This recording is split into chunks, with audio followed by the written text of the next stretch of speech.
Lashana Tova, and welcome to Congregation Bethel near Tamid's first ever Rosh Hashanah online. We're so grateful you chose to join us, and although none of us would have chosen online services as our first choice, we felt that in light of the current risk of infection to our congregants, it was our only choice. We're glad you'll at least have a chance to hear our new rabbi, if not meet her in person. A new rabbi, a new co-president, why not a new way of praying together? And now, as long as we're all on our computers, wouldn't it be nice if we could uninstall the year 2020 and then reinstall it? It obviously has some kind of virus. If only it were that easy. But the new year does give us an opportunity to reboot and to change, if not our circumstances, then at least our attitudes towards them. During these days of awe, we're offered a time to reflect, to repent, to forgive, and to heal. It's been a really difficult 6 months for all of us. Our lives changed drastically in a very short time.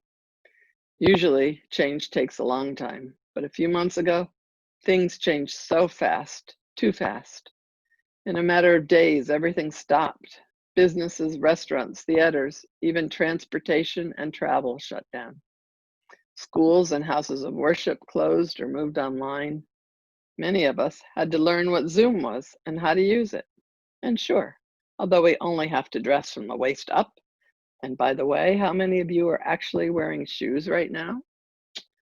We still miss being together, hugging and seeing everyone in person. We've had to isolate from family and friends, cancel our social obligations, weddings, funerals, and Shiva calls. Some of us have been sick or lost loved ones, and we're all experiencing a deep sense of loneliness and a loss of control. But the time has come to find a way to be grateful.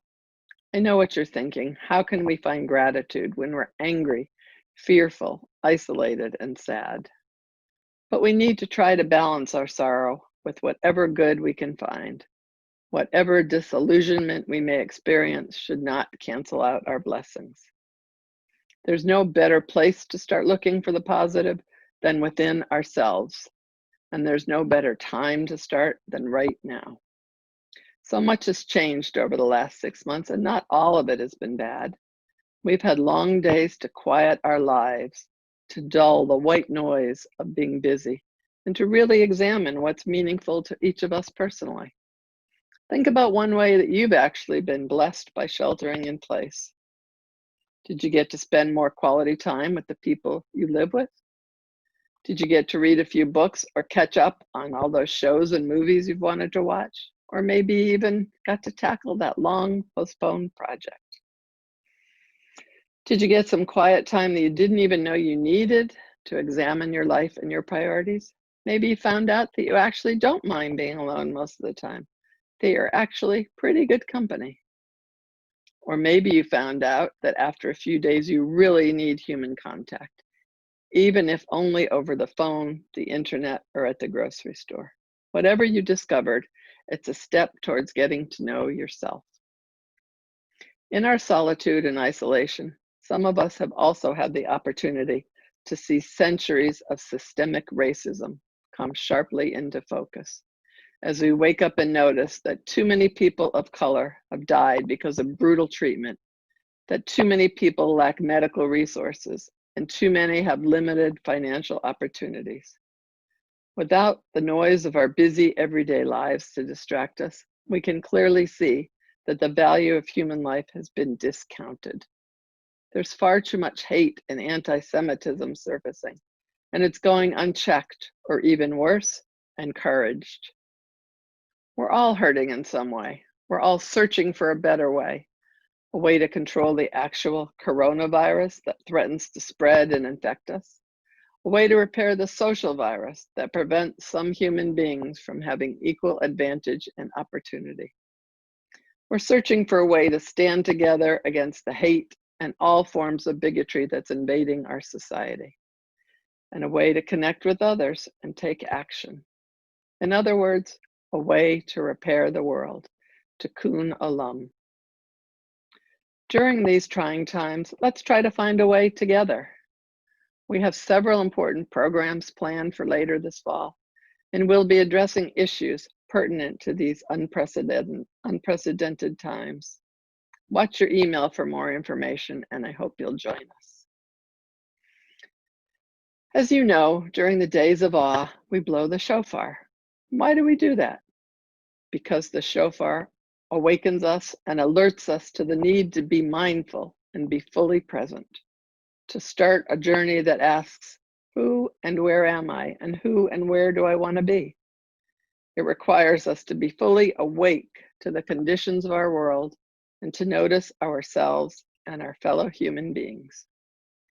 So this year, I want to invite you to listen, really listen to the sounds of the shofar.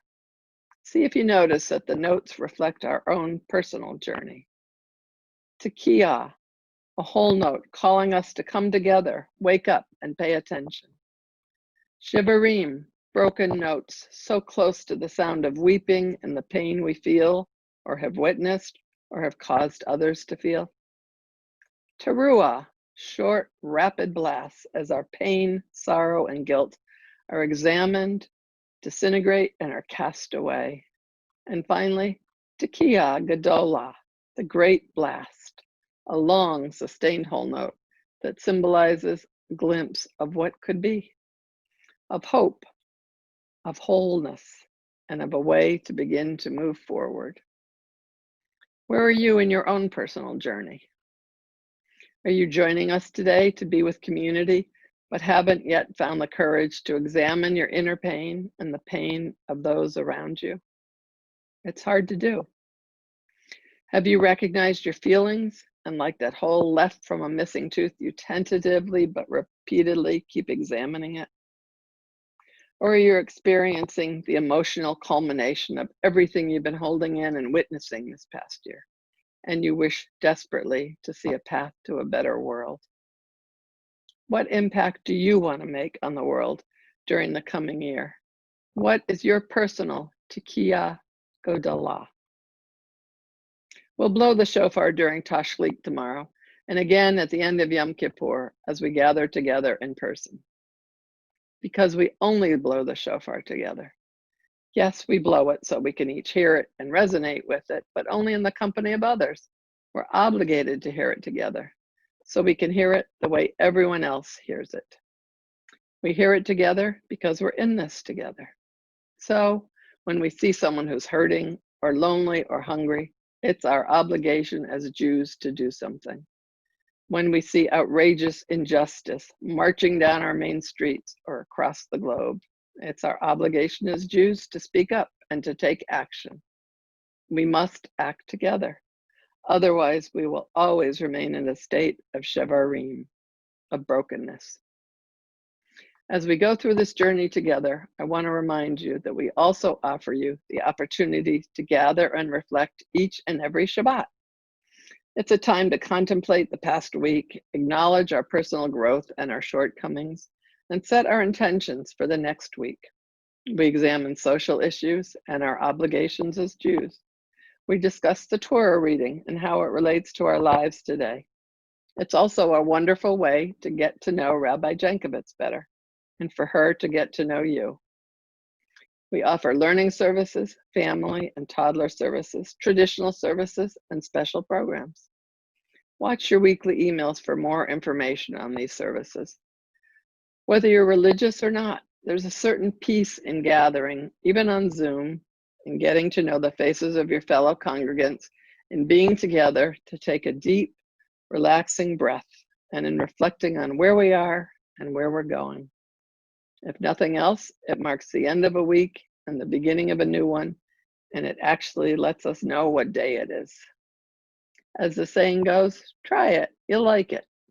And as long as we're on Zoom, shoes are optional.